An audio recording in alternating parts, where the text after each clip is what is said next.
नमस्कार दोस्तों, जो हम आप सबके लिए प्रैक्टिस सेट चला रहे हैं उसमें प्रैक्टिस सेट नंबर 10 है। इसमें क्वेश्चन की संख्या हम ज्यादा लिए हैं, ध्यान से पढ़िएगा और आप भी बताइएगा कितना आपने क्वेश्चन सही किया है। चलिए क्वेश्चन की तरफ चलते हैं। पीछे हमने 9 प्रैक्टिस सेट करा दिया है, अभी तक आप नहीं देखे तो जाकर प्लेलिस्ट में देख लीजिए। और जो चाहते हैं वो हर एक चीज कराया गया है। थ्योरी चाहते हैं तो थ्योरी भी कराया गया है। चैप्टर वाइज एमसीक्यू चाहते हैं तो चैप्टर वाइज भी एमसीक्यू कराया गया है, अलग से उसका भी प्लेलिस्ट बन गया है। अगर प्रीवियस ईयर का पेपर चाहते हैं तो प्रीवियस ईयर का पेपर का सोल्यूशन भी कराया गया है। और यहाँ पर भी जितना हम क्वेश्चन लिए हुए हैं सब यह भी सब प्रीवियस ईयर का क्वेश्चन ही है, लेकिन बहुत जो इंपोर्टेंट है वही सब क्वेश्चन लिया गया है। तो चलिए क्वेश्चन की तरफ चलते हैं। आप भी बताइएगा कि किसका कौन सा सही होगा और कमेंट में जरूर बताइए कितना क्वेश्चन आपने सही किया है। आप भी सबसे ज्यादा बहुत ज्यादा मेहनत करिए, प्रैक्टिस ज्यादा भी करते रहिए। हम आपके लिए और कंप्यूटर की क्लासेस बहुत जल्द लाने वाले हैं। तो कंप्यूटर भी बहुत जरूरी है क्योंकि कंप्यूटर 15 नंबर का आता है। तो कंप्यूटर का भी वेटेज है एग्जाम के लिए। पहला क्वेश्चन क्या है कि जब लोड प्रतिरोध सोर्स प्रतिरोध के बराबर होता है तो निम्न में से कौन सा अधिकतम होता है। ये बचा एक थ्योरी आता है ना, मैक्सिमम पावर ट्रांसफर। एक तो पावर का पहले आप फॉर्मूला पढ़े होंगे कि P बराबर वी स्क्वायर बटा में आर। ये अलग फॉर्मूला है। ये पावर के लिए रजिस्टर में कितना पावर ऑब्जर्व कर रहा है या उसके लिए वोल्टेज किसी रजिस्टर को दे देंगे, जितना वोल्टेज और जितना रेजिस्टेंस है तो वी स्क्वायर बटा में आर करने से कितना पावर वो ले रहा है यह निकल कर आएगा। लेकिन एक थ्योरी आता है maximum maximum power maximum power transfer करके। मैक्सिमम पावर ट्रांसफर यह थ्योरी है। ट्रांसफर मैक्सिमम पावर ट्रांसफर एक थ्योरी आता है। क्या आता है कि P मैक्सिमम, अच्छा थ्योरी के नाम से भी पता चला है कि मैक्सिमम पावर के लिए फॉर्मूला आता है कि वी स्क्वायर बटा में 4RL। यही फॉर्मूला है मैक्सिमम पावर के वी स्क्वायर बटा में 4RL। यह RL क्या है? RL कोई कोई सर्किट में इंटरनल रेजिस्टेंस, किसी सर्किट का इंटरनल रेजिस्टेंस अगर वाई रेजिस्टेंस मतलब लोड रेजिस्टेंस के बराबर हो जाए तो यह मैक्सिमम पावर ट्रांसफर करेगा। इसीलिए मैक्सिमम पावर ट्रांसफर थ्योरी भी कहलाता है। तो मैक्सिमम पावर ट्रांसफर थ्योरी के लिए फॉर्मूला ये होता है और इसमें शर्त होता है कि जो लोड रेजिस्टेंस है इंटरनल रेजिस्टेंस के बराबर होना चाहिए। यानी इंटरनल रेजिस्टेंस जो होता है लोड रेजिस्टेंस के बराबर होना चाहिए, तभी मैक्सिमम पावर ट्रांसफर होगा। लोड रेजिस्टेंस चाहे वाई रेजिस्टेंस इंटरनल रेजिस्टेंस दोनों बराबर होगा तो मैक्सिमम पावर ट्रांसफर होगा। क्वेश्चन भी वही है कि जब लोड प्रतिरोध सोर्स प्रतिरोध मतलब इंटरनल, जो सोर्स से सप्लाई देंगे ना उसका प्रतिरोध इंटरनल प्रतिरोध। तो इंटरनल प्रतिरोध अथवा सोर्स प्रतिरोध लोड प्रतिरोध के बराबर हो जाए तो पावर जो होगा वही मैक्सिमम होगा। कौन सा अधिकतम होता है? तो पावर मैक्सिमम होता है। इसका B option is right answer. Power का मात्रा क्या होता है? वाट होता है या अथवा जूल प्रति सेकेंड पावर का मात्रक होता है। यह पूछता है क्वेश्चन पावर का मात्रक। देखिए ना, P बराबर W बाई टी। W क्या है? वर्क डन है ना, तो जूल प्रति सेकेंड पावर का ही मात्रक होता है अथवा वाट पावर का मात्रक होता है। अगला क्वेश्चन क्या है कि किसी सर्किट ब्रेकर पर किए गए शॉर्ट सर्किट जांच में सिंगल फ्रीक्वेंसी ट्रांजिएंट पर निम्नलिखित रीडिंग प्राप्त हुआ था। क्या क्या रीडिंग प्राप्त हुआ है? तो पहला और दूसरा ए और बी। पहला रीडिंग प्राप्त हुआ है कि पीक रिस्ट्राइकिंग वोल्टेज पर पहुंचने का समय जो है 50 माइक्रोसेकेंड है और पीक रिस्ट्राइकिंग वोल्टेज जो दिया गया है 125 केवी किलो वोल्ट दिया गया है। तो पूछा क्या है औसत ट्रिपल आर भी कितना होगा। पहले तो ट्रिपल आरबी का फुल फॉर्म क्या होगा? तो rate of rise of restriking voltage. देखिए ना, रिस्ट्राइकिंग लिखा भी है ना, रिस्ट्राइकिंग वोल्टेज। तो रेट का ऑफ का मतलब कि कितना समय में कितना रिस्ट्राइक वोल्टेज कर रहा है। तो रेट ऑफ राइज मतलब उठना, रेट मतलब दर, rate of rise of restriking voltage कितना होगा। अब विकल्प देखिए, केवी प्रति माइक्रोसेकंड, केवी प्रति माइक्रोसेकंड, केवी प्रति माइक्रोसेकंड, केवी प्रति माइक्रोसेकंड, सब केवी प्रति माइक्रोसेकंड। अब क्वेश्चन में भी दिया है कि 125 केवी और समय दिया है 50 माइक्रोसेकंड। माने केवी में 125 केवी में अगर 50 माइक्रोसेकंड से भाग देंगे तो मात्रा केवी प्रति माइक्रोसेकंड बन जा रहा है ना, तुरंत अब लगा लेंगे।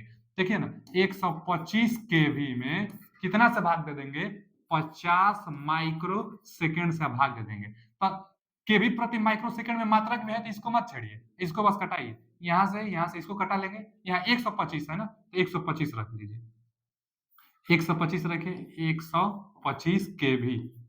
तो यहां से 50 है ना, तो आप काम करिए ये कि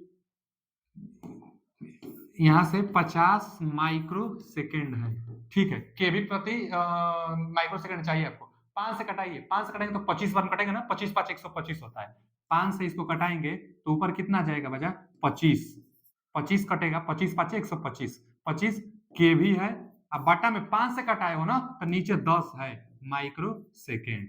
अब देखिए 10 क्या करता है, एक अंक पर दशमलव लगाता है, तो 2.5 केवी प्रति माइक्रो सेकेंड, तो 2.5 केवी प्रति microsecond. B option is right answer. सवाल और विकल्प देखते तुरंते क्वेश्चन का जवाब आप निकाल लेंगे कि केवी प्रति माइक्रो सेकेंड, इसमें इतना से भाग दीजिए, एक अंक पर दशमलव लगाएंगे और 5 से घटाएंगे तो 25, 2.5 केवी प्रति माइक्रो सेकेंड, यही हो जाएगा। पूछा भी है rate of rise of restriking voltage के लिए फॉर्मूला होता है कि पीक रिस्ट्राइकिंग वोल्टेज बटा में पीक रिस्ट्राइकिंग वोल्टेज पर जाने में लगा समय, यही फॉर्मूला भी इसका होता है, जो कि दोनों रीडिंग दिया है, बस मान भरने से जवाब आ जाएगा। B option is right answer.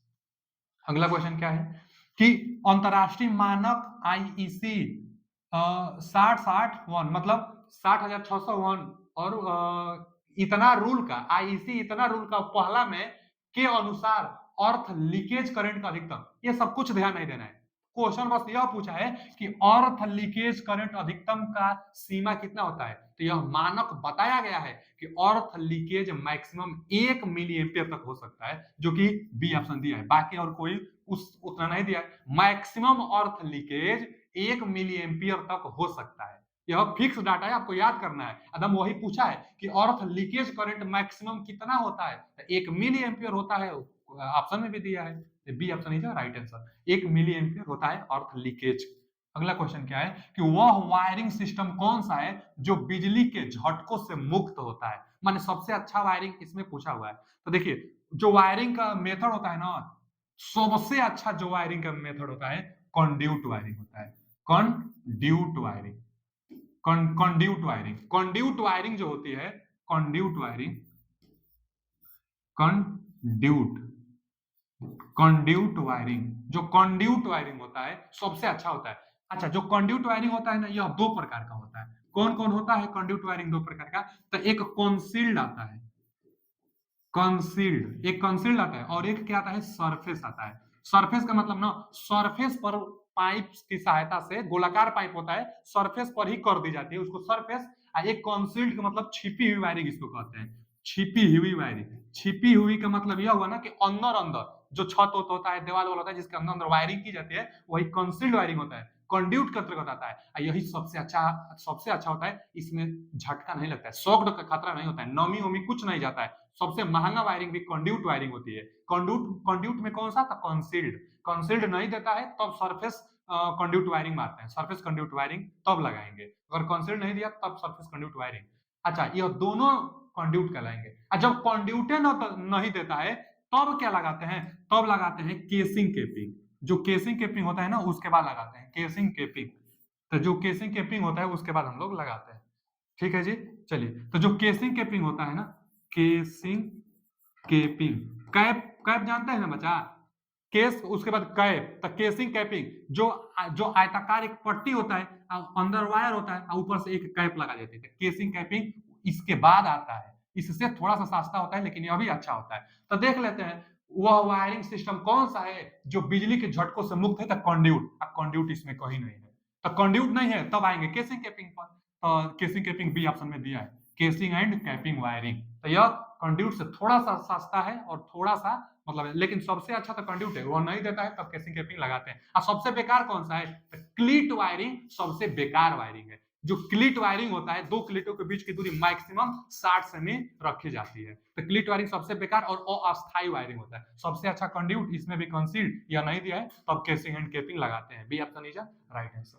अगला क्वेश्चन क्या दिया है कि मोटा इंसुलेशन पेपर आर्मेचर कोर के प्रत्येक सिरे से आगे निकला होना चाहिए, यह स्लॉट लाइनर और वेज के बीच में प्रयुक्त, देखिए यहीं से पकड़ाएगा, यह स्लॉट लाइनर, जो स्लॉट होते हैं, स्लॉट में जो लाइनर बने होते हैं, तो स्लॉट लाइनर और वेज, जो वेजेज होता है, वेज के बीच में प्रयुक्त किया जाता है, इसे क्या कहते हैं। अथवा मोटा इंसुलेशन पेपर, यहीं से भी पकड़ सकते हैं आप। तो इसमें इसका जो ऑप्शन होगा पाइकिंग स्ट्रिप एक आता है। पाइकिंग स्ट्रिप क्या होता है ना कि कोई भी आप बाइंडिंग करेंगे उसको स्ट्रिप की जाती है। स्ट्रिप का मतलब ना कि जैसे जो वेजेज होता है, स्ट्रिप बाबू ऐसे स्ट्रिप होता है, स्ट्रिप ऐसे होता है, स्ट्रिप ऐसे होता है, मतलब क्या करता है ना कि वो लॉक समझ लीजिए कि वो लॉकर टाइप का, लॉकर टाइप का ही समझ लीजिए आप, जिसको हम लोग पैकिंग स्ट्रिप कहते हैं। तो packing strip is right answer, मोटा इंसुलेशन पेपर जो आर्मेचर कोर के प्रत्येक सिरे से आगे निकला होना चाहिए और यह स्लॉट लाइनर और वेज के बीच में प्रयुक्त किया जाता है। तो जानते रहेगा इसका D option is right answer.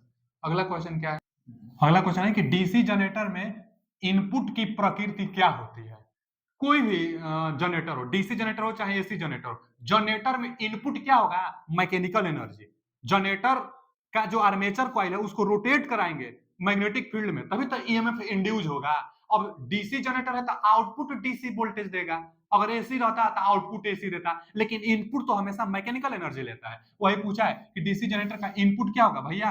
Mechanical power, mechanical power होगा। C option is right answer. Output अगर पूछता तो डीसी जनरेटर में डीसी आउटपुट होता, लेकिन इनपुट पूछा है तो इनपुट मैकेनिकल। जनरेटर में इंड्यूस होने वाले ईएमएफ की दिशा फ्लेमिंग के दाहिने हाथ से निकालते हैं। अब मोटर में शाफ्ट की रोटेटिंग की दिशा फ्लेमिंग के लेफ्ट हैंड रूल से। जब मोटर कहता है तब लेफ्ट हैंड रूल, जनरेटर कहता है तो फ्लेमिंग के राइट हैंड रूल का इस्तेमाल किया जाता है। और यहाँ पर इनपुट पूछा था मैकेनिकल पावर, मैकेनिकल एनर्जी, यांत्रिक शक्ति। C option is right answer.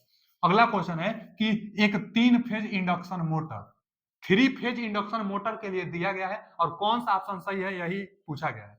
क्या पूछ रहा है? पहला पूछा हुआ है कि सेल्फ स्टार्टिंग है, तो सही कहा है। 3 phase induction motor self starting होता है।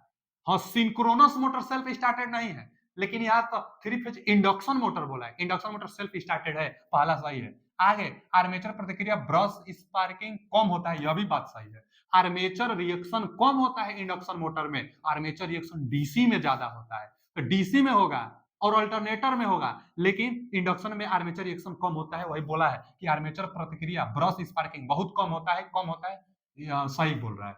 अच्छा, कारण भी दिया है क्यों कम होता है, क्योंकि कम्यूटेटर तथा ब्रूस अनुपस्थित होते हैं। इसमें कम्यूटेटर और ब्रूस नहीं होता है, इसलिए आर्मेचर रिएक्शन भी नहीं होता है, चाहे बहुत कम होता है, जो स्पार्क का कारण हो सकता है। तो ब्रूस रहेगा तब ना स्पार्क होगा, ब्रूसे नहीं तो स्पार्क भी नहीं होगा। एकदम सही बात बोला है, दूसरा भी सही। आगे निर्माण में गैर किफायती मतलब महंगा और मजबूत होता है। तो मजबूत होता है ये बात तो सही है, लेकिन गैर किफायती का मतलब महंगा बोल रहा है, महंगा भी नहीं बहुत होता है, तो तीसरा गलत है।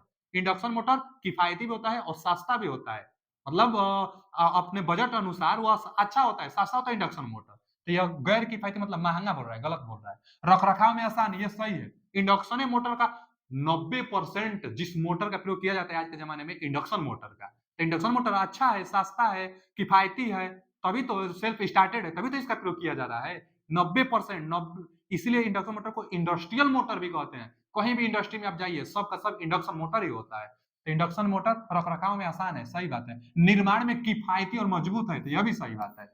और अभी तो हम बताए कि गैर किफायती नहीं, किफायती होता है, अब मजबूत तो होता ही है। आगे सेल्फ स्टार्टेड नहीं है, तो गलत बोल रहा है। सेल्फ स्टार्टेड सिंक्रोनस मोटर नहीं होता है, इंडक्शन मोटर तो सेल्फ स्टार्टेड होता है, तो यह भी गलत है। कौन कौन सही है? पहला, दूसरा, चौथा, पांचवा। पहला, दूसरा, चौथा, पांचवा, यही ऑप्शन सही है। B option is right answer, B option is right answer. Induction motor से जानकारी था।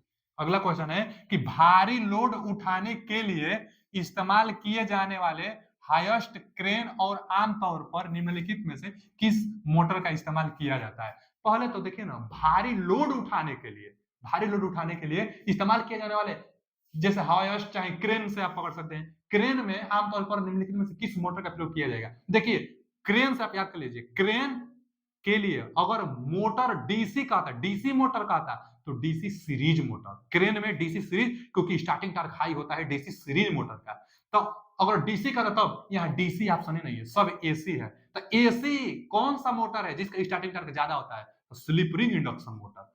स्लिप रिंग इंडक्शन मोटर का स्टार्टिंग टॉर्क हाई क्यों? क्योंकि स्लिप रिंग इंडक्शन मोटर में अलग से रेजिस्टेंस जोड़ने की व्यवस्था होती है, अलग से रेजिस्टेंस स्टार्टिंग में जोड़ने से स्टार्टिंग टॉर्क बढ़ जाता है। तो क्रेन में स्टार्टिंग टॉर्क ज्यादा चाहिए, इसलिए स्लिप रिंग इंडक्शन मोटर का प्रयोग करेंगे। D option is right answer. बाकी और कोई भी मोटर नहीं है जिसका स्टार्टिंग टॉर्क अच्छा हो। सिंक्रोनस मोटर का तो स्टार्टिंग टॉर्क 0 ही होता है, तो स्टार्टिंग टॉर्क अच्छा स्लिप रिंग इंडक्शन मोटर का होता है। अगर डीसी मोटर का होता तो डीसी सीरीज मोटर हम लोग लगाते, तो यहाँ पर D option is right answer. अगला क्वेश्चन क्या है? अगला क्वेश्चन है कि यदि 3 फेज इंडक्शन मोटर इंडक्शन, अच्छा, three phase induction motor motoring mode में संचालित किया जाता है तो टार्क क्या होगा? मोटरिंग मोड में इंडक्शन मोटर, आइए इसका कैरेक्टरिस्टिक्स देख लेते हैं। देखिए बच्चा, जो इंडक्शन मोटर होता है उसका कैरेक्टरिस्टिक्स स्लिप टार्क कैरेक्टरिस्टिक्स इसको बोला जाता है। स्लिप टार्क कैरेक्टरिस्टिक्स बहुत इंपॉर्टेंट है। कैसा बनता है हम बताए थे आपको कि ऐसा स्लिप टार्क कैरेक्टरिस्टिक्स बनता है। यहाँ पर स्लिप का मान कितना? जीरो। स्लिप का मान जीरो क्यों? क्योंकि वहां पर जो स्पीड होता है ना रोटर का, वो लगभग में सिंक्रोनस स्पीड के बराबर चला जाता है।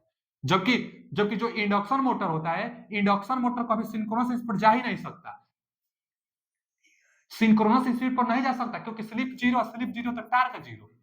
इसलिए synchronous induction motor synchronous speed पर नहीं जाता है, सिंक्रोनस स्पीड से थोड़ा सा कमे पर रोटेट करता है इंडक्शन मोटर। अच्छा जी, देखिए यहाँ पर मैक्सिमम टार्क बनेगा। यह किसको डिनोट कर रहा है? यह टार्क को, और यह स्लिप को। यहाँ पर स्लिप का मान 1 होता है, यहाँ पर स्लिप का मान 1 होता है, आगे जाने पर स्लिप घटता जा रहा है। अब देखिए यहाँ पर मैक्सिमम, तो यहाँ पर चाहे जितना भी स्लिप का मान होगा, मैक्सिमम टार्क मिल रहा है। तो मैक्सिमम टार्क के बाद इधर अगर जाएंगे ना यार, यहाँ तक, इसी को हम लोग कहते हैं ना मोटरिंग मोड। इसको क्या कहते हैं? मोटरिंग मोड कहते हैं।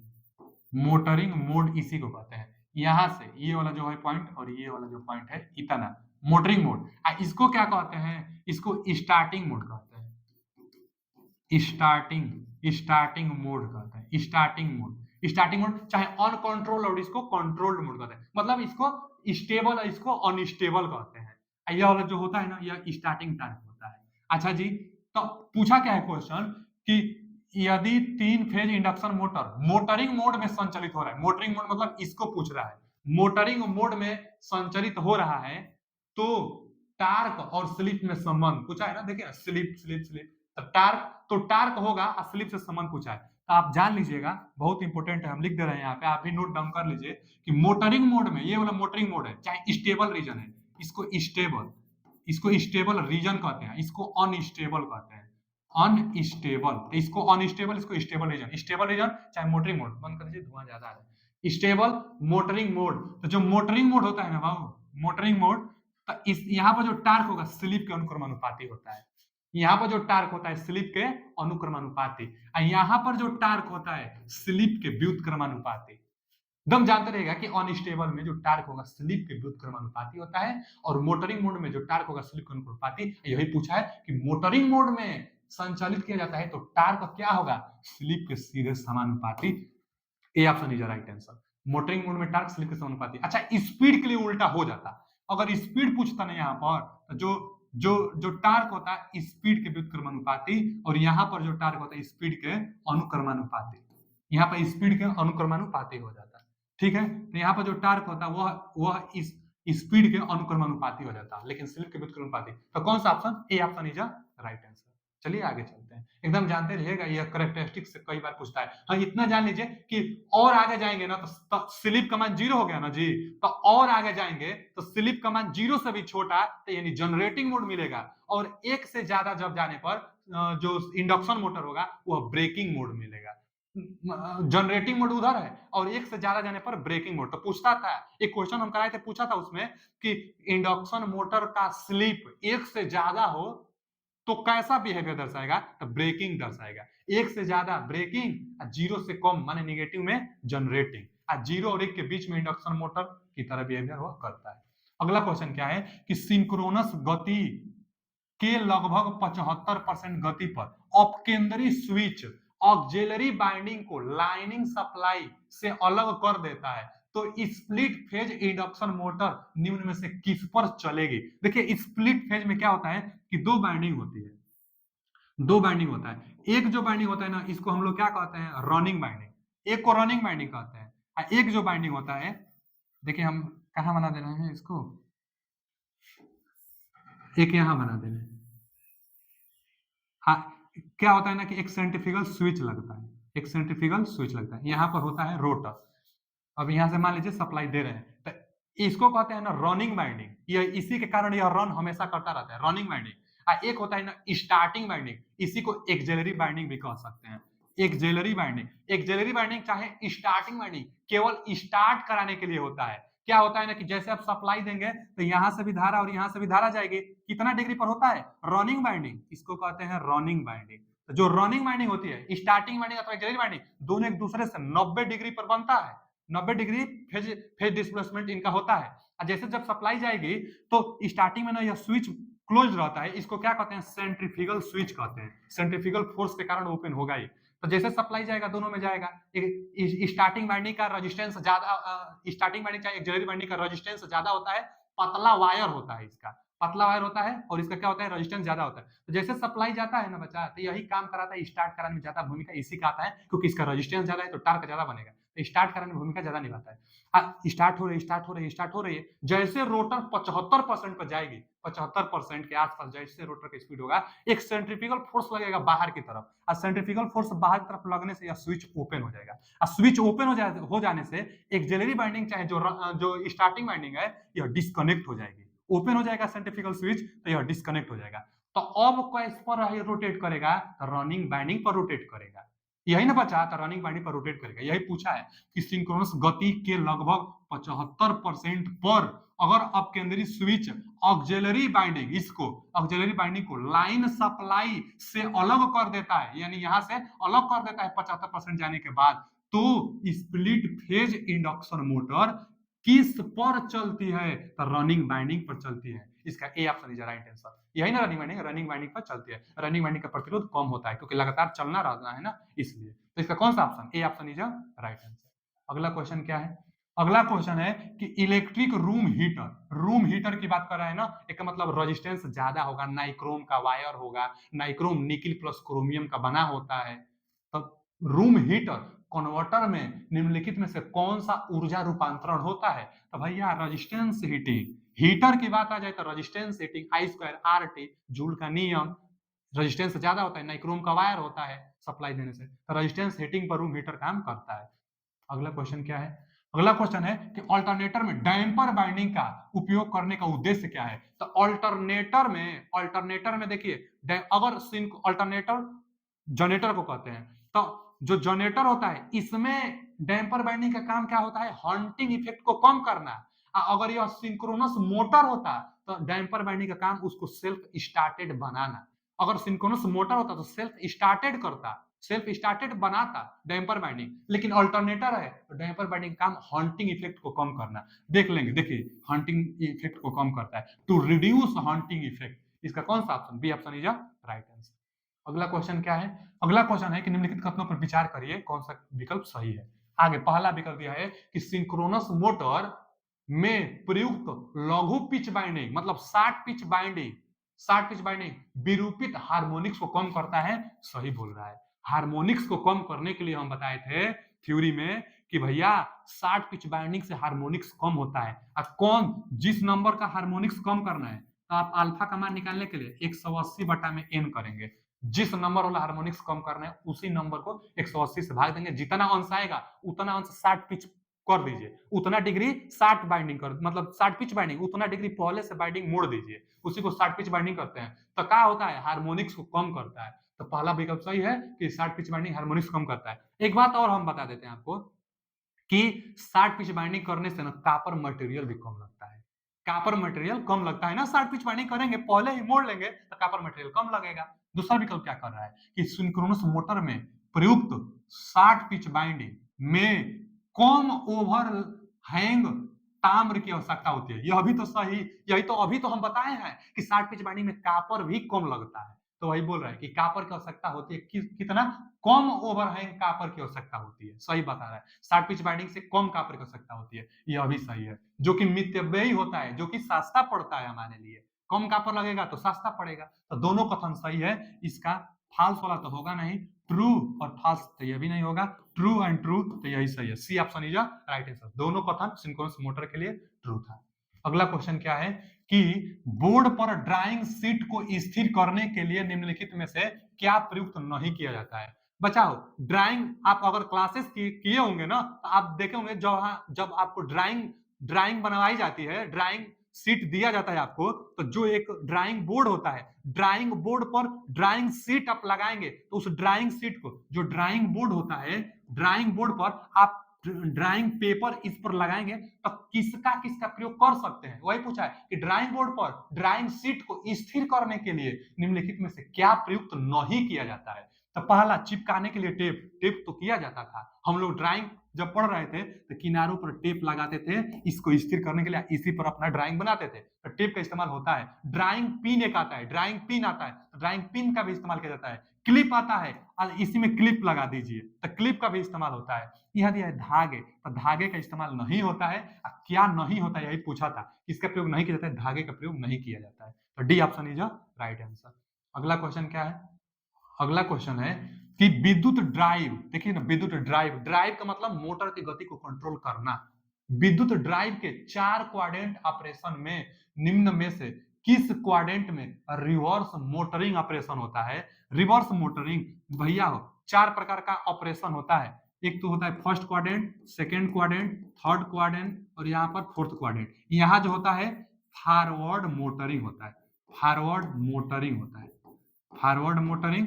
ठीक इसी के यहाँ पर रिवर्स में कर दीजिए, रिवर्स, रिवर्स मोटरिंग होता है, रिवर्स मोटरिंग होता है। यही ना पूछा है कि रिवर्स मोटरिंग किस में होता है, तीसरा क्वाड्रेंट में। यहाँ पर कौन सा ऑप्शन सही है, थर्ड क्वाड्रेंट सही है। अच्छा, दूसरा में क्या होता है, तब फॉरवर्ड जनरेटिंग होता है, forward, forward, forward generating, forward generating होता है, फॉरवर्ड जनरेटिंग। यहाँ पर क्या होता है, रिवर्स, रिवर्स जनरेटिंग होता है, रिवर्स जनरेटिंग। या जनरेटर की तरह दोनों बिहेव करेगा तो फॉरवर्ड और रिवर्स, यहाँ पर फॉरवर्ड और ये आप जानते रहिएगा। तो इसका कौन सा, B option is right answer. अगला क्वेश्चन क्या है कि एक इंडक्शन मोटर ड्राइव के लिए परिवर्ती वोल्टेज, परिवर्ती आवृत्ति, यह क्या बोल रहा है, variable voltage, variable frequency, variable, इसको कई बार ना ऐसा देता है वी, इसका फुल फॉर्म पूछता है।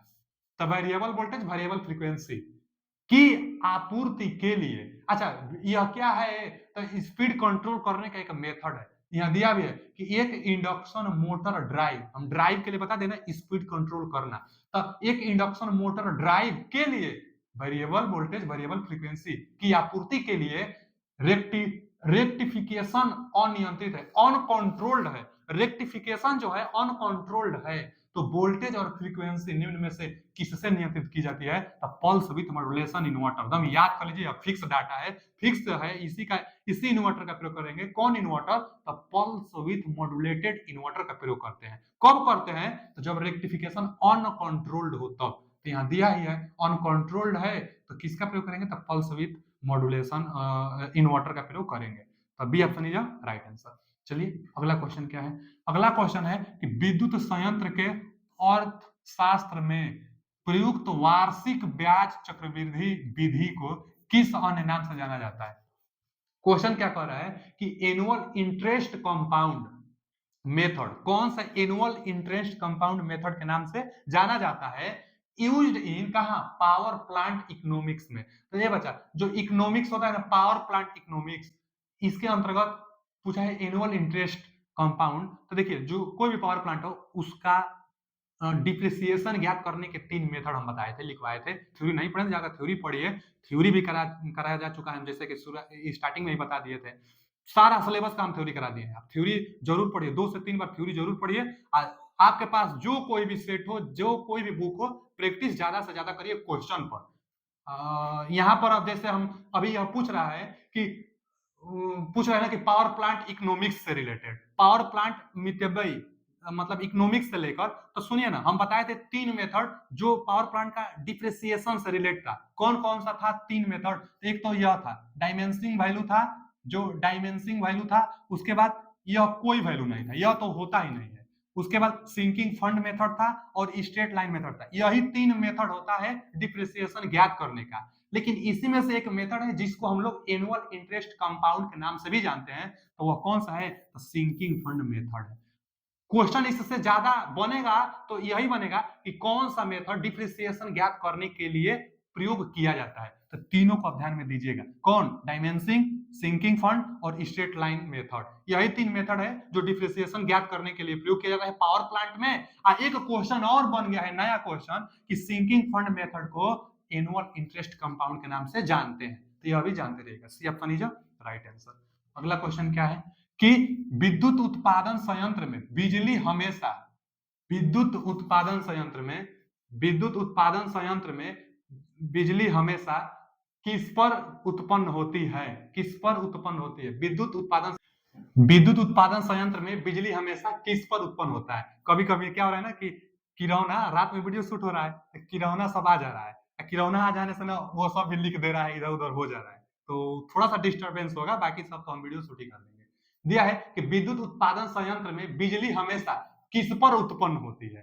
तो बिजली जब बनाई जाती है ना, तो बिजली उत्पन्न किस पर होती है? बचाओ, कांस्टेंट वोल्टेज भी होता है। 11 केवी में बिजली बनाई जाती है सभी पावर प्लांट पर, तो कांस्टेंट वोल्टेज भी होता है और कांस्टेंट फ्रीक्वेंसी भी होता है। पूरे इंडिया में फ्रीक्वेंसी 50 हर्ट्ज है। 3% चेंजिंग हो सकता है, लेकिन उत्पन्न होता है तो 50 हर्ट्ज पर फ्रीक्वेंसी भी होती है और 11 वोल्ट भी होता है, तो दोनों स्थिर होता है। फिक्स्ड फ्रीक्वेंसी सही है और वेरिएबल वोल्टेज भी गलत है। Fixed frequency and constant voltage यह सही है।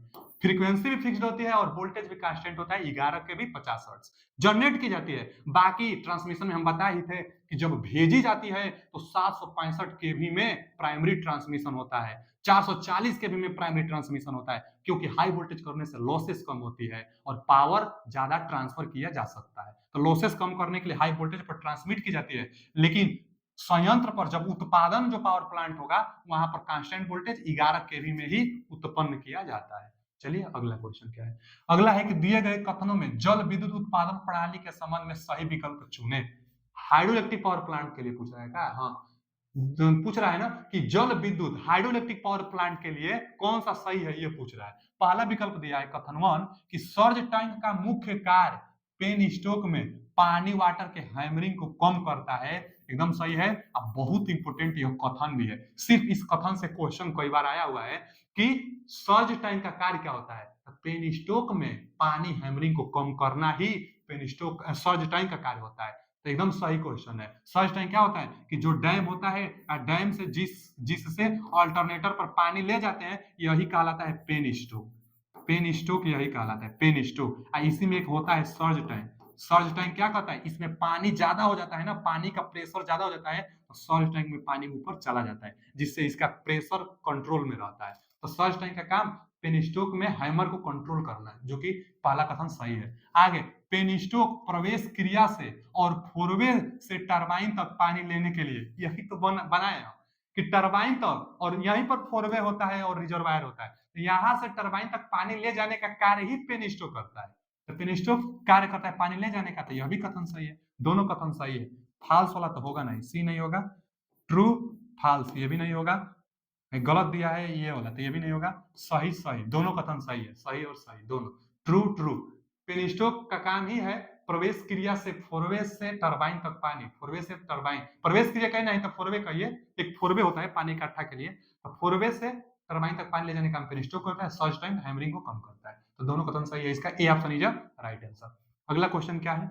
अगला क्वेश्चन है कि उच्च वोल्टेज के ट्रांसमिशन में निम्नलिखित में से क्या प्रयुक्त किया जाता है? अच्छा, हाई वोल्टेज के लिए पूछा है, हम तो सोचे 33 केवी के लिए, 33 केवी तक पिन टाइप इंसुलेटर का प्रयोग किया जाता है। इसमें पिन टाइप इंसुलेटर दिया है ना, ये केवल 33 केवी तक, ओनली 33 केवी, केवल 33 केवी तक प्रयोग किया जाता है पिन टाइप इंसुलेटर का। ग्लास टाइप इंसुलेटर का बहुत कम प्रयोग किया जाता है। यह हाई वोल्टेज पर होगा, 33 से ज्यादा पर होगा, लेकिन बहुत कम किया जाता है।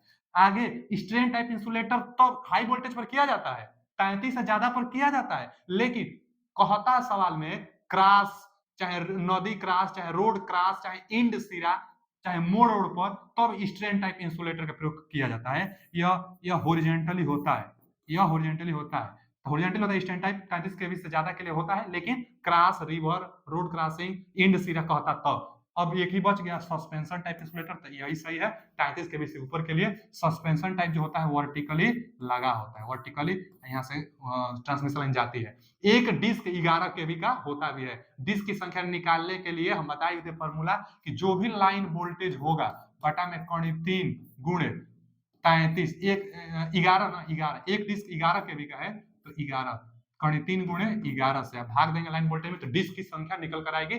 सेफ्टी फैक्टर के लिए एक दो डिस्क अलग से भी जोड़ी जाती है। तो यहाँ पर सस्पेंशन टाइप इंसुलेटर सही है, क्योंकि सबसे ज्यादा प्रयोग होने वाला सस्पेंशन टाइप इंसुलेटर ही है। सबसे ज्यादा प्रयोग यही होता है, वो भी हाई वोल्टेज के लिए 765 केवी तक के लिए।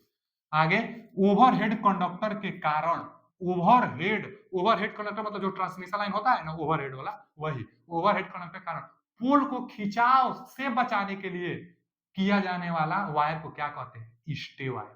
जैसे मान लीजिए कि लास्ट सिरा है, इधर भी पोल है और भी पोल है, यहाँ से जो वायर जा रहा है ओवरहेड वायर, ओवरहेड जो कंडक्टर जा रहा है इधर भी जा रहा है, तो खिंचाव के कारण यह पोल गिर सकता है ना। अगर खिंचाव आएगी, चाहे लोड पड़ेगा चाहे जो भी हो, अगर खिंचाव आएगा तो यह पोल झुक जाएगा। तो विपरीत दिशा में एक और वायर लगा रहता है, यहाँ पर एग टाइप इंसुलेटर का प्रयोग किया जाता है। एग टाइप इंसुलेटर का प्रयोग किया जाता है और धरती से 3 मीटर की ऊंचाई पर एग टाइप इंसुलेटर का प्रयोग किया जाता है। एग टाइप कौन सा यह वायर है? यह वायर जो है स्टे वायर है, स्टे वायर है जो कि खिंचाव से बचाता है। तो कौन सा wire? Stay wire is a right answer. कितना एंगल होता है? प्रैक्टिकली 45 अंश होना, मतलब नॉर्मली 45 अंश होना चाहिए, लेकिन प्रैक्टिकली कितना अंश होता है? 30 अंश का एंगल पर तार को झुकाकर नीचे धरती में लगाई जाती है। यहाँ से कहाँ लगा है? धरती में लगा है। तो यही पूछा है ना, ओवरहेड कंडक्टर पोल खिंचाव से बचाने के लिए विपरीत दिशा में किया जाने वाले वायर को क्या कहते हैं? तो इस वायर को स्टे वायर कहते हैं, स्टे वायर कहते हैं। D option is right answer. चाहे इंड सिरा कहे चाहे खिंचाव से बचाने के लिए कहे तो स्टे वायर लगाइएगा। आगे, निम्नलिखित में से कौन से प्लांट की उत्पादन मतलब जनरेशन की अवधि अधिक होती है? किस पावर प्लांट का लाइफ अधिक होता है? Hydro power plant. Hydro power plant की इफिशियंसी भी 85%, इफिशियंसी भी ज्यादा, और हाइड्रो पावर प्लांट का जो लाइफ है, लाइफ भी ज्यादा होता है। भले इंडिया में हाइड्रो इलेक्ट्रिक पावर प्लांट कमे है, पावर सप्लाई कमे होता है, 17%, 12%, 17% के आसपास पूरे इंडिया में hydro electric power plant supply जाता है, लेकिन इसका लाइफ जो होता है सबसे ज्यादा होता है। वही पूछा है कि अवधि सबसे अधिक लार्ज हाइड्रो पावर प्लांट का। D option is right answer. उसके बाद न्यूक्लियर का, उसके बाद थर्मल पावर प्लांट का, लेकिन इंडिया में सबसे ज्यादा जो पावर दी जाती है थर्मल पावर प्लांट से ही दी जाती है। तो सबसे ज्यादा अवधि किसका होगा? हाइड्रो पावर प्लांट का होगा। देख लीजिए यहाँ लिया गया था, देखिए यहाँ कि ताप शक्ति थर्मल पावर प्लांट का लाइफ 30 से 40 वर्ष होता है। सबसे ज्यादा यहाँ देखिए 80 से 100 वर्ष हाइड्रो पावर प्लांट का होता है। तो सबसे ज्यादा लाइफ हाइड्रो पावर प्लांट का होता है। थर्मल, आइए परमाणु का है 40 से 60, तो सबसे ज्यादा हाइड्रो पावर प्लांट का, उसके बाद थर्मल, न्यूक्लियर पावर प्लांट, उसके बाद थर्मल पावर प्लांट का होता है। तो जल वाला पूछता है ज्यादा, इसका 100 से इतना होता है। एफिशिएंसी हम बताए थे 85 से 90% के आसपास, एफिशिएंसी भी सबसे ज्यादा इसी का होता है। भले इंडिया में यह पावर प्लांट बहुत कम है, क्योंकि पानी ना इसको चाहिए, और हमेशा पानी, कभी गर्मियों के दिनों में पानी, नदी बहुत है, नदी की सूख तक जाती है नदी। चलिए आगे, कि फीडर में वोल्टेज ड्रॉप किससे मुक्त होता है? पहले ना जो फीडर होता है, फीडर जो होता है, फीडर करंट, जो करंट कैपेसिटी होगी, जो करंट होगी उस पर डिपेंड करता है, डिस्ट्रीब्यूटर वोल्टेज ड्रॉप पर निर्भर करता है। लेकिन यहाँ ऑप्शन को अगर देखा जाए तो जो फीडर है करंट, करंट रेजिस्टेंस पर, और रेजिस्टेंस का जो फॉर्मूला होता है R बराबर रो यल बटा में A। तो फीडर किस फीडर में वोल्टेज ड्रॉप बोल दिया है, फीडर में वोल्टेज ड्रॉप किससे मुक्त है? तो वोल्टेज ड्रॉप रेजिस्टेंस, और रेजिस्टेंस लंबाई एरिया रो, तो प्रतिरोध से वोल्टेज ड्रॉप निर्भर करता है, लेंथ से भी रेजिस्टेंस निर्भर करेगा, तो फिर वोल्टेज ड्रॉप निर्भर करेगा, क्योंकि वोल्टेज ड्रॉप V बराबर IR होता है। तो R चेंज होगा तो रेजिस्टेंस वोल्टेज ड्रॉप, ठीक है, लेंथ, लेंथ से रेजिस्टेंस यानी वोल्टेज ड्रॉप भी निर्भर करेगा। टाइप ऑफ ग्राउंडिंग से रेजिस्टेंस मुक्त है, मान वोल्टेज ड्रॉप भी मुक्त है। वही पूछा है कि वोल्टेज ड्रॉप किससे मुक्त है? तो टाइप ऑफ ग्राउंडिंग से। ग्राउंडिंग की तरीका से, ग्राउंडिंग मतलब जो अर्थिंग करेंगे, अर्थिंग के तरीका से वोल्टेज ड्रॉप पर कोई प्रभाव नहीं पड़ेगा। तो वही पूछा है कि वोल्टेज ड्रॉप किससे मुक्त होता है? तो वोल्टेज ड्रॉप भैया टाइप ऑफ ग्राउंडिंग से मुक्त होता है। यहाँ wire, length of wire, resistance और क्रॉस सेक्शनल एरिया निर्भर तो करेगा, रेजिस्टेंस, रेजिस्टेंस तो फिर वोल्टेज ड्रॉप भी निर्भर करेगा। तो किससे मुक्त है, किससे स्वतंत्र है? तो भैया C option is right answer. चलिए अगला क्वेश्चन, अगला क्वेश्चन है लल्ला कि 10 mm स्क्वायर के नॉमिनल कंडक्टर क्षेत्र के 1.1 kV cross link polyethylene insulated single conductor aluminium cable के लिए करंट रेटिंग जमीन में क्या होता है?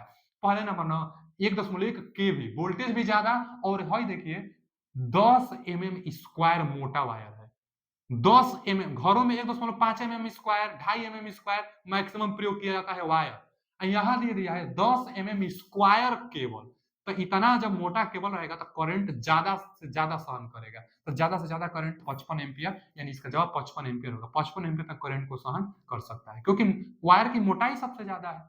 10 mm स्क्वायर मोटा है तो करंट भी ज्यादा सहन करेगा। अगला क्वेश्चन क्या है कि सर्किट ब्रेकर में रिले का कार्य क्या होता है। जो सर्किट ब्रेकर होता है ना, ये समझिए यहाँ पर ये लाइन है। क्या है बच्चा? लाइन। लाइन का मतलब इसमें करंट वायर जा रहे हैं। यहाँ पर क्या होता है ना, सीटी लगा होता है। सीटी सीटी सीटी का मतलब करंट ट्रांसफार्मर एक लगा रहता है। करंट ट्रांसफार्मर सीटी लगा रहता है। इससे क्या कनेक्ट होता है? इससे कनेक्ट होता है रिले। यहाँ से जो कनेक्ट होता है रिले होता है। एक लगा होता है ना बच्चा, रिले एक लगा होता है। रिले, जो रिले होता है, जो रिले होता है, रिले में एक होल्डिंग कॉइल होता है और यहाँ पर क्या होता है, यहाँ पर ना सर्किट ब्रेकर का डिजाइन बना होता है। सर्किट ब्रेकर में एक बैटरी भी लगी होती है, 6 से 12 वोल्ट की बैटरी होती है। यह कॉइल यहाँ पर होता है, यहाँ से यह अटैच रहता है, यहाँ पर लगा रहता है सर्किट ब्रेकर। ठीक है जी, सर्किट ब्रेकर। यह क्या है? सीबी। यह है मेन सर्किट ब्रेकर। लेकिन सर्किट ब्रेकर जो होता है रिले से कनेक्टेड होता है। सर्किट ब्रेकर में रिले लगा होता है। यह क्या है? यह रिले है। अच्छा, क्या होता है बच्चा? देखिए, जो जो रिले का काम होता है, पहले पूछा क्या है क्वेश्चन कि सर्किट ब्रेकर में रिले का कार्य, इस रिले का कार्य क्या है? तो यह जो लाइन वायर है, लाइन वायर मान लीजिए कोई फॉल्ट आ गया, मान लीजिए कहा यहाँ पर कोई फॉल्ट आ गया, ठीक। लाइन वायर में, यह लाइन वायर है ना, यहाँ पर मान लीजिए कोई फॉल्ट आ गया। देखिए फॉल्ट का सिंबल यही है, यही है। थोड़ा सा जिगजैग देकर यहाँ पर ग्राउंडिंग कर दीजिए, तो यही फॉल्ट है। तो मान लीजिए कि कोई फॉल्ट आ गया, इस लाइन वायर में फॉल्ट आ गया, तो जैसे फॉल्ट आ जाने से, ग्राउंड वायर से अटैच हो जाने से करंट ज्यादा जाने लगेगी, करंट का डिमांड ज्यादा हो जाएगा। तो जितना पहले से सेटिंग किया गया होगा उससे ज्यादा करंट जाने लगा। और जब जितना पहले से सेटिंग किया गया उससे ज्यादा करंट अगर लाइन से जाने लगेगा तो रिले तुरंत सेंस करेगा और जो यह क्वाइल है ना, क्वाइल को खींच लेगा। रिले सेंस करता है और उसके बाद क्वाइल को खींच लेता है, यह मैग्नेटाइज होकर क्वाइल को खींच लेगा। करंट ट्रांसफार्मर उसी लिए लगा रहता है। करंट ट्रांसफार्मर क्या होता है कि 1000 वोल्टेज को मान लीजिए जितना भी सेट किया गया हो, मान लीजिए कि 1000 एम्पियर के करंट को 5 एम्पियर में रीडिंग कर रहा है। जनरली मानक भी यही होता है कि 1000 एम्पियर का करंट 5 एम्पियर में मेजर करके बताएगा सीटी। तो यह मानक एक है, बाकी तो वो सेट किया गया होता है। तो जैसे जो करंट की रेटिंग होगी उससे ज्यादा करंट आएगा, तुरंत यह जो करंट ट्रांसफार्मर है तुरंत सेंस करेगा रिले को, और रिले सेंसिंग करके इस क्वाइल को बंद कर देगा। इस क्वाइल को जैसे यहाँ पर बंद कर देगा बाबू, तो यह क्लोज्ड पाथ हो गया। बैटरी से अब धारा जाने लगेगी, अब बैटरी से धारा जाने लगेगी तो यहाँ पर यह जो क्वाइल होगा यह मैग्नेटाइज होगा। यह मैग्नेटाइज होकर यहाँ पर स्टार्टिंग में बंद था ना, इसको खींच लेगा और सर्किट ब्रेकर ओपन हो जाएगा। सर्किट ब्रेकर ओपन हो जाने से जो हमारा सप्लाई कट हो जाएगा। तो हम प्रोसेस बताए हैं सर्किट ब्रेकर कैसे ऑपरेट होता है। तो रिले का कार्य सेंसिंग डिवाइस है। रिले एक सेंसिंग डिवाइस है जो शॉर्ट सर्किट से बचाता है और क्वाइल को बंद कर देता है, जिस सर्किट ब्रेकर ऑपरेट होता है, सर्किट ब्रेकर काम करता है। तो यही पूछा है कि रिले का कार्य क्या है। पहला विकल्प पढ़ते हैं। जब एक्चुएटिंग मात्रा एक निश्चित पूर्व निर्धारित मान तक पहुंचती है तो संपर्कों को बंद कर देता है। यही सही है, पहला ही ऑप्शन सही है कि जब, देखिए ना फिर से पढ़िए, जब एक्चुएटिंग मात्रा एक निश्चित पूर्व निर्धारित मान तक पहुंचती है, एक निश्चित पूर्व निर्धारित मान तक पहुंचती है तो क्वाइल को बंद कर देता है। देखा, संपर्कों को बंद कर देता है, संपर्कों को बंद कर देता है। जैसे जब संपर्क को बंद करेगा, संपर्क बंद करेगा तो पाथ बंद हुआ, पाथ बंद हुआ तो करंट जाने लगी, करंट जाएगी तो यह मैग्नेटाइज होगा, तो सर्किट ब्रेकर का जो क्वाइल होगा उसको यह खींच लेगा। जब ये खींच लेगा तो सर्किट ब्रेकर ओपन हो जाएगी, तो हमारा फॉल्ट जो आया है यह ओपन हो गया सर्किट, तो डिवाइस हमारा सुरक्षित बच जाएगा। तो रिले का काम है सेंस करके क्लोज्ड करना सर्किट को, तो वही संपर्कों को बंद करना सेंस करके रिले का कार्य होता है। A option is right answer. Video कैसा लगा आप कमेंट में जरूर बताइएगा, फीडबैक जरूर दीजिएगा। आगे आपके लिए हम क्वेश्चन और लेकर आएंगे, कंप्यूटर बहुत जल्द स्टार्ट करने वाला है, आप मेहनत करते रहिए। थैंक यू, धन्यवाद।